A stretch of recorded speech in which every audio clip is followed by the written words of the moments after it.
Hai guys, berjumpa kembali dengan saya Adit Deha and welcome to my channel.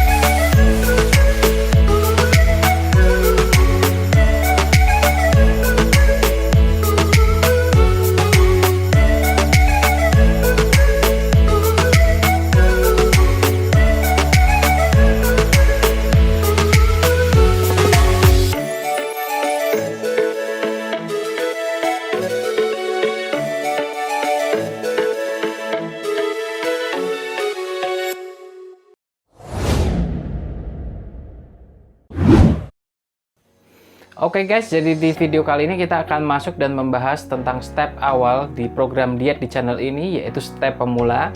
Apa saja sih yang harus diperhatikan dan harus dilakukan di step pemula ini? Pembahasan yang pertama adalah tentang mengenal prinsip dasar kalori dan kaitannya dengan diet menurunkan berat badan. Kalori. Apa sih kalori itu? Mungkin buat kalian yang sudah nonton video sebelumnya, kalian sudah dapat gambaran tentang apa sih kalori itu. Tetapi buat kalian yang belum nonton video sebelumnya, saya mau kamu nonton dulu video di atas ini.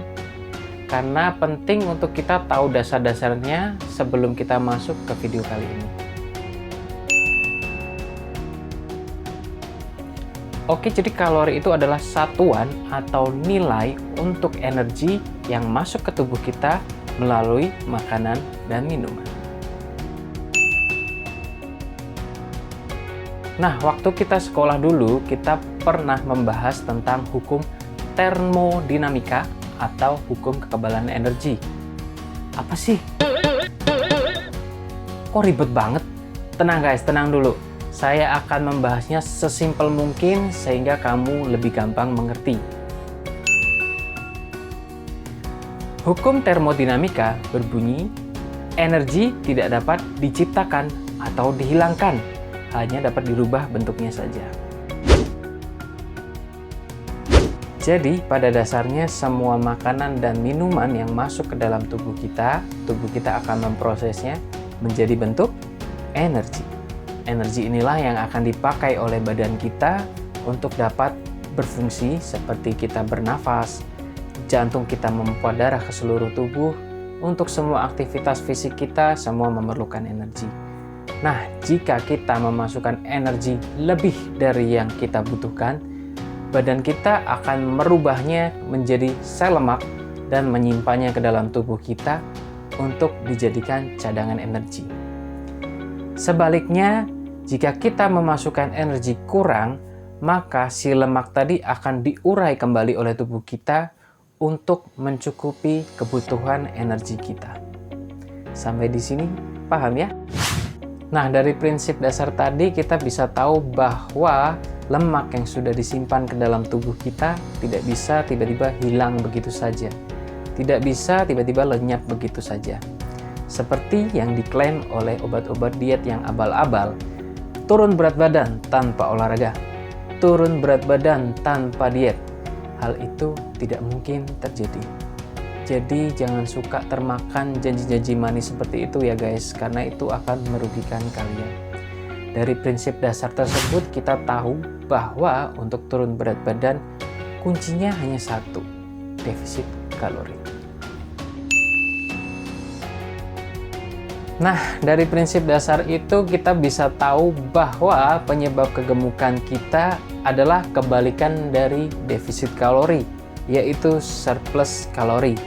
Itu adalah kondisi di mana kita memasukkan energi lebih dari yang kita butuhkan. Mungkin beberapa dari kamu jadi bertanya-tanya, kok bisa ya saya kelebihan kalori? Perasaan saya sudah makan sedikit, perasaan saya nggak makan nasi putih, dan sebagainya. Kamu pengen tahu kenapa? Jawabannya mungkin karena kamu tidak tahu tentang makanan yang nilai kalorinya tinggi tetapi volumenya kecil atau sedikit. Sekarang kita ambil contoh ya.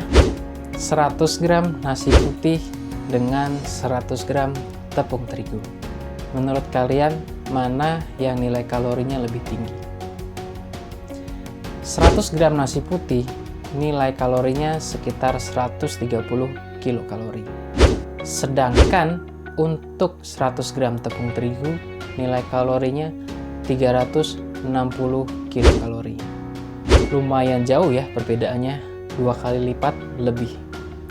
Sedangkan kalau kita lihat volumenya lebih besar atau lebih tinggi si nasi putih tersebut. Kalau kita makan tentu saja lebih kenyang nasi putih 100 gram. Sekarang kita ambil contoh pada minuman. Air putih 1 liter dengan minuman kekinian boba milk tea 500 ml. Menurut kalian, mana yang nilai kalorinya lebih tinggi? Untuk nilai kalori dari air putih 1 liter, nilai kalorinya 0. Ya, 0. Air putih tidak mengandung kalori.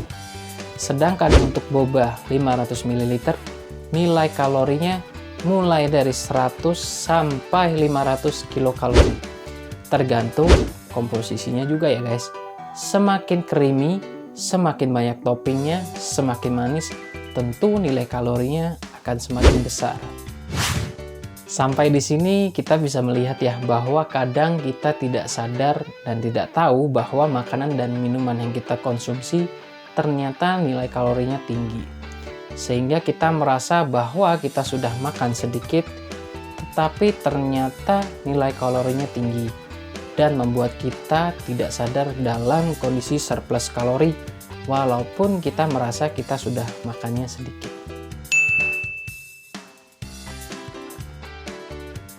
Nah, untuk itu kita harus lebih jeli dan bijak dalam melihat makanan dan minuman yang akan kita konsumsi.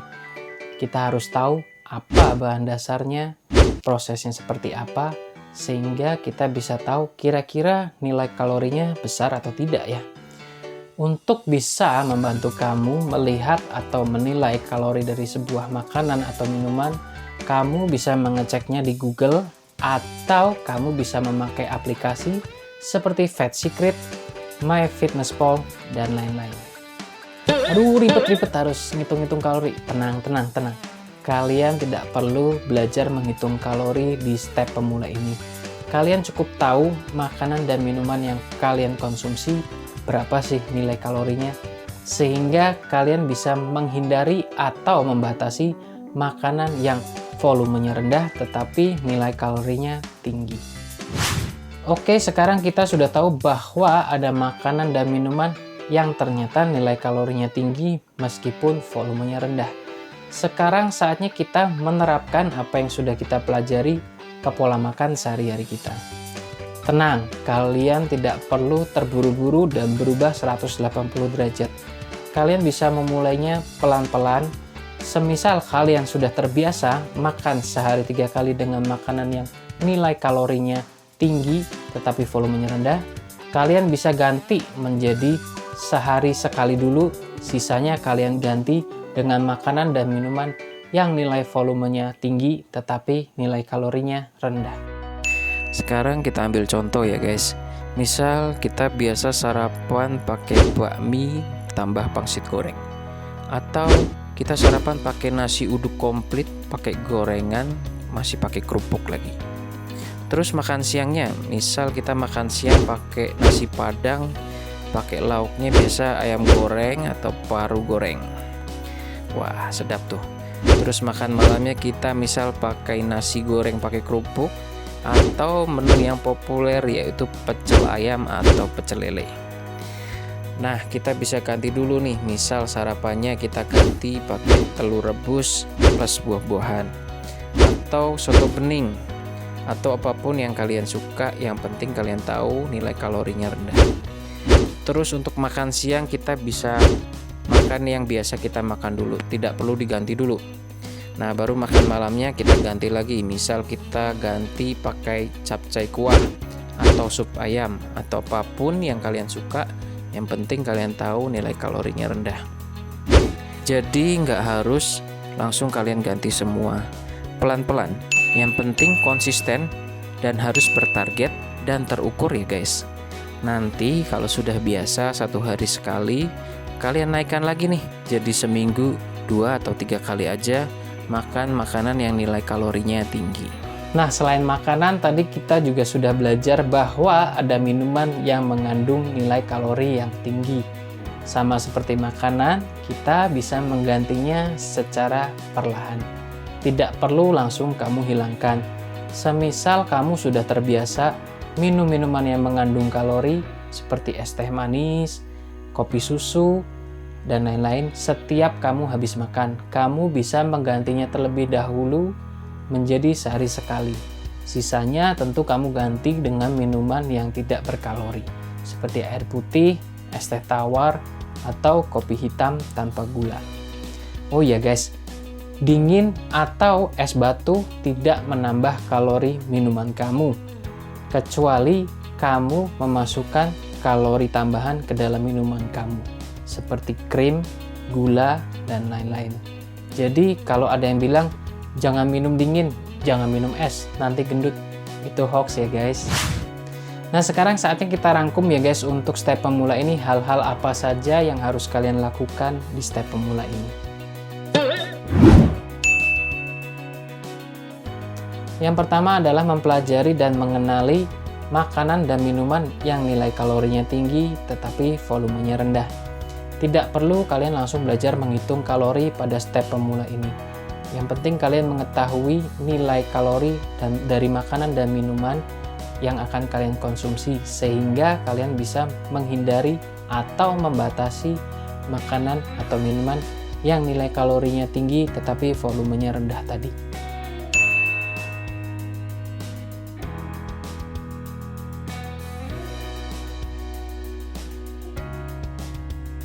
Yang kedua, mengganti makanan atau minuman yang nilai kalorinya tinggi tetapi volumenya rendah menjadi sebaliknya yang memiliki nilai kalori rendah tetapi volumenya tinggi. Kalian tidak perlu terburu-buru dalam menggantinya. Kalian bisa mulai perlahan-lahan seperti yang sudah saya jelaskan tadi. Yang penting kalian konsisten dan memiliki target yang terukur dan realistis.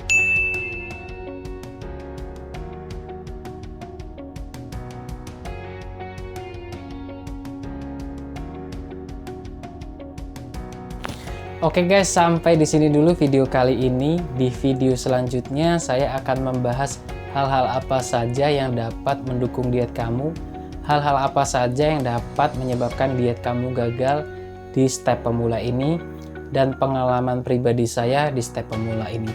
Jadi terus ikutin channel ini.